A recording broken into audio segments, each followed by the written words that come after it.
it's Elliot and it is Wednesday, so I am making my video for today, and today I am going to be giving advice to those that need advice. I want to give advice on how to get over heartbreak because I have been heartbroken before. It has been almost a year since I ended my first serious, kind of long-term, not really long-term, but long-term to me relationship with someone that I'm actually good friends with now. And I wanted to make a video about this because there's probably people out there that are going through heartbreak, and whether you're going through heartbreak and you don't have mental problems or you're going through it and you do, it's still really intense emotions that are hard to control and are hard to deal with. And I definitely understand how that feels like, in my opinion, so I wanted to give some tips on how I got over it personally and how you can too, and keep moving and keep going forward because nobody is worth dying for. Trust me. Keep going, keep living, keep breathing, be happy, smile. Well, I'm going to tell you what I did. Okay. Firstly, before I go into this, I wanted to talk about the 7 stages of grief, because understanding the 7 stages of grief, heartbreak, whatever, whether you know about it or not already, it's important to understand that whether you have problems or not, you're going to experience a lot of sadness, a lot of pain, a lot of confusing emotions, and they are considered relatively normal, and helping you understand what you're experiencing can help you move on faster, if that makes sense. So the 7 stages of grief are the 7 different kinds of emotions or behaviors that you may do when you are heartbroken. The first one being that you're going to be desperate for answers. I actually went through this one. It's basically wanting to know why. Why did you leave? Why did you leave? Why? I always wanted to know why. Why did you leave me? What can we do to fix it? And the answer that I got was, I don't know. And that really hurt because you want to know like why, because stage 2 is denial. You're denying that it happened. Obviously you're aware that you got broken up with. I was aware that I got broken up with, right? But I was in a lot of denial that it actually happened, so I kept following this person, I kept liking their pictures, I kept kind of being friends with them, but it wasn't working because we didn't have a relationship where we could just be friends, if that makes sense. Stage 3 is bargaining. Bargaining is trying to get back in a relationship, basically. It's saying you will be the best boyfriend or girlfriend or date mate that they've ever had. You will put yourself out there and be like, listen, I'm going to be perfect. I'm not going to have any of these problems that we had anymore. Everything is going to be fine. I promise. I swear to God. All you're trying to do is relapse. Relapsing is when you want to date the person again. And if the person's convinced by what you say, you end up relapsing into the relationship again. And that's not healthy, because if you guys broke up for a pretty legitimate reason, you probably shouldn't be getting back together, because that reason will most likely come up again. Stage 5 is anger. Anger can be portrayed in different ways. You may be angry at everybody, you may be angry at yourself, you may be angry at your partner. It's kind of like different for everyone. For me, I was like, oh my gosh, you know what, I hate you. I hate you, I want nothing to do with you. We're not gonna be friends. It's not gonna work out like that. And I'm gonna change my style, appearance, and attitude completely. So I got like real edgy. Like I got very edgy. And it's just a stage. It's part of it. It's part of the whole thing. Just let it flow out, let it happen, you know, it's gotta happen, it's gonna happen whether you want it to or not. Stage 6 is initial acceptance. This is the first time that you say, okay, this happened, nothing I can really do about it, but let time heal my wounds. What am I gonna do now? It's as simple as that. Stage 7 is redirected hope. It's when you find out what you're gonna do now, and then you move forward, you keep going. Now, the thing that you should understand is you will experience these stages in possibly a different order. It's not necessarily chronological. Sometimes it is, sometimes it isn't. And sometimes you may get angry twice.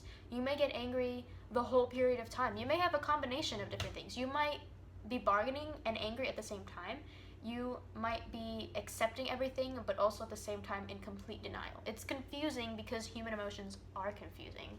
There's no really way around it. You just have to understand that what you're experiencing is okay. I mean, in the bare sense of it. Now, if you combine heartbreak with mental problems and a lot of things that you may experience, like suicidal thoughts and suicidal behaviors and self-harm and everything like that, that is not okay. But I'm gonna try to give advice for that somewhere here in the video. Okay. what do you do first, right? You just got dumped.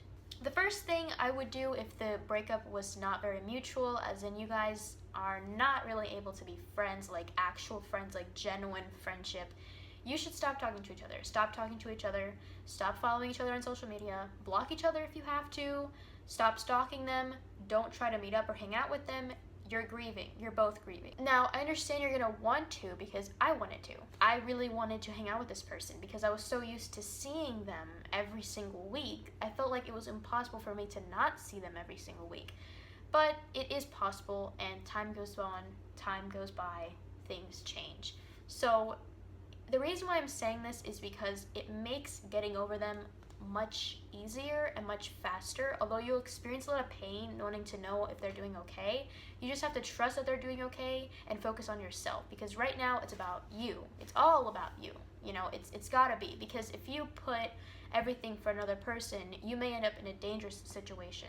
So you have to make sure you stop checking on them, because you're most likely not going to be ready for that until you absolutely are sure you have no feelings and would not date them again if they came to you and said, please take me back. Make sense? You should also put away the things that remind you of this person. Most likely you guys have given gifts to each other, or you have maybe rings or something memorable that they leave around the house that you live in or in their house. Whatever it is, take it all. You know, put it in a little box if you want to give it back to them, or burn it if you really are angry.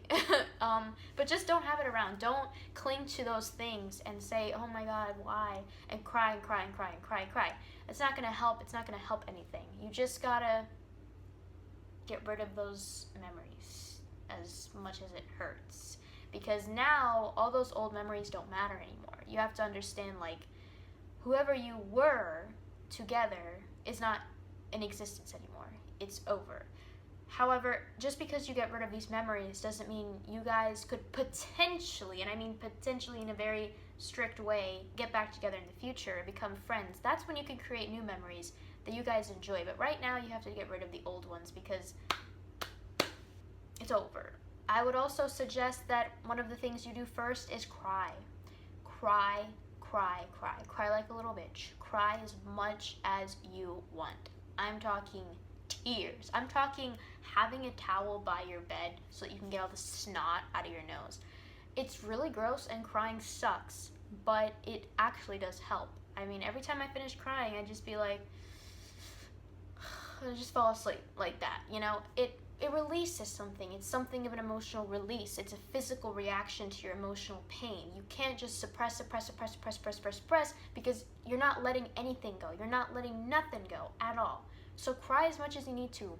Cry in the shower, cry in your room, cry in the bathroom, cry on your cat. Whatever you have to do to let out your feelings, do it. Then you should refocus on who you are. What do you have? What defines you as a human being? When you do this, you are repairing yourself. You are creating yourself again. A lot of people go through this, but when you date someone, you shouldn't do this. You should always be your own individual person. But a lot of times people become one. Like, instead of being this person A, B, they become AB. You know, like geometry or algebra. I don't know. They become one. In a non-gay way, if that makes sense. You guys are so used to hanging out with each other, you kind of share the same laugh, share the same interests maybe, you pick up on interests. This doesn't mean you have to, like, destroy everything you learn, because, for example, I learned that I like drawing in a certain style from this person, and I never stopped drawing. I never stopped, you know, doing that, because it's something that I got from that person. I learned from that person. So it doesn't mean, like, stop doing everything you used to enjoy. Just focus on the things that make you you, that make you an individual, because now you're an individual. Now it's time to focus on, what do I like to do? What makes me happy? What are the little things that make me happy? Because a person in your life is a big thing, and you're kind of distracted a lot by this person. You may forget what the little things around you mean and how they matter to you so much. Is it the sunrise? Is it birds singing outside your window? Is it eating fruit outside on an August morning? Is it biking with your friend? Is it rain? Is it piano? Is it flowers? Is it stuffed animals? Whatever it is, cling to those things because they will help you get by this huge, difficult time. You can also reconnect with your friends. If you tended to focus a lot on your partner and not so much your friends, they're going to be there for you. If there's some good friends, they're going to be there for you. They're going to comfort you. If you don't have a lot of friends, I suggest giving yourself some time, but then going out there, maybe join a club, create a strong network of people that you can rely on to talk about your emotions.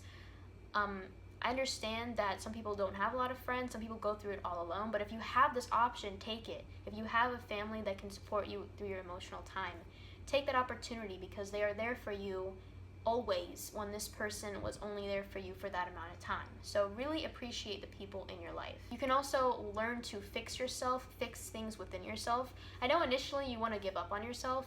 I remember I stopped eating a lot. I stopped caring about a lot of things that I used to care about. That's pretty normal in my opinion. It's like a symptom of depression in a way, but eventually you should try to fix yourself. Try to recover from maybe things you never thought about recovering from because you were so wrapped up in your relationship. Try to, eat better if you find that eating better makes you feel better as a person. Maybe heal yourself through food, heal yourself spiritually if you're a spiritual person, or religiously if you're a religious person. Maybe adopt an animal and know that you will actually take care of this animal, because I know if you're depressed you won't. But do things that can make you better than you were before, because this is a time of huge change, so take that opportunity. It's a new year, you're a new single person, live your life. One of the last things is to let time pass, because in all honesty, it seems like the time stops and that you will never get better. You may be crying about this person 2 months later. It depends on how long the relationship is, of course. Mine was a year and a month, so I found myself crying June, July, August, September, October, November, and then I just stopped crying about them.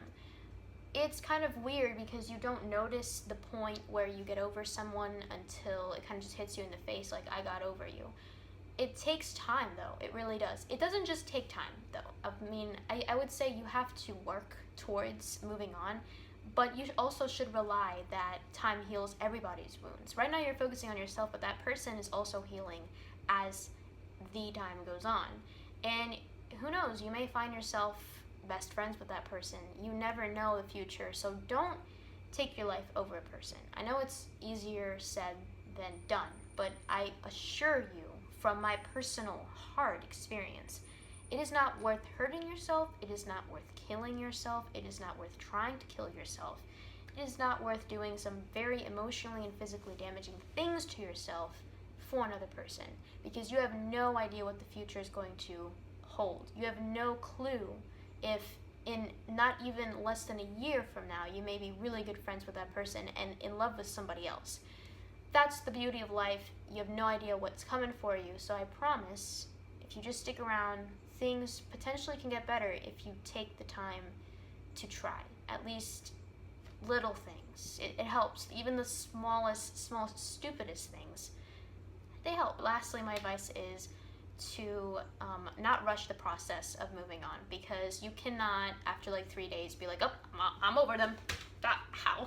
I'm over them. I don't care. It's not. You're not, okay?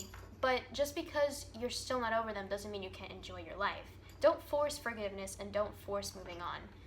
If it's been a long time since you guys spoken and you still feel this weird impending pit in your stomach when you think about this person, when you think about what they're doing, you need closure.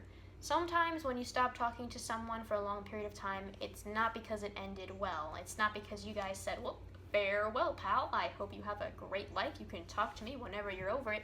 It's not usually that pleasant. You might have a dramatic ending to the conversations that you had, to the knowledge of each other's lives, and that will stick around in you whether you notice it or not. Just thinking of that person might give you a bad feeling in your stomach. So whenever you're really ready, seek closure. Talk to them. You never know, they might feel the same way and you might become friends. Who knows? That's what happened to me. But I would have never known this if I never talked to this person and said, you know what, I'm going to be the mature one, or I'm going to be the one that steps up and says, because I can, I want closure. And once you get closure, it's really relieving to know how someone truly feels about you once time has passed. Because people's opinions on you change. Their anger goes away, their sadness goes away, and then they may realize they were wrong, and you get that sorry that you were waiting for. Or you get a chance to say you're sorry. And once you have closure, it's a lot easier to be with other people and have relationships that last longer because you're not so hung up over your ex. Just remember, it's not the end of the world. Life will go on, and there are so many people on this planet. Where you're living right now may not be where you're going to live for the rest of your life. I know this is not where I'm going to live for the rest of my life. So my soulmate, I might have already found my soulmate, or who knows, 10 years from now, it's someone totally different. You never know. That's what's interesting. That's why you just got to keep going. I hope this video was informative. I hope I didn't raise my eyebrows too much. I do that a lot when I talk. And I hope you can gain something from this video. If not, just eat that tub of ice cream, eat those chips, watch a lot of Netflix. My favorite movie right now is The Little Prince, so watch The Little Prince and gain some insight and move on the best way you can. I would like to show you my cat now because she is important and should be appreciated. She's asleep. She's slumped. Okay everyone, I hope you have a great day, and I hope you enjoyed this video. I will see you next week on Our Mains. Goodbye.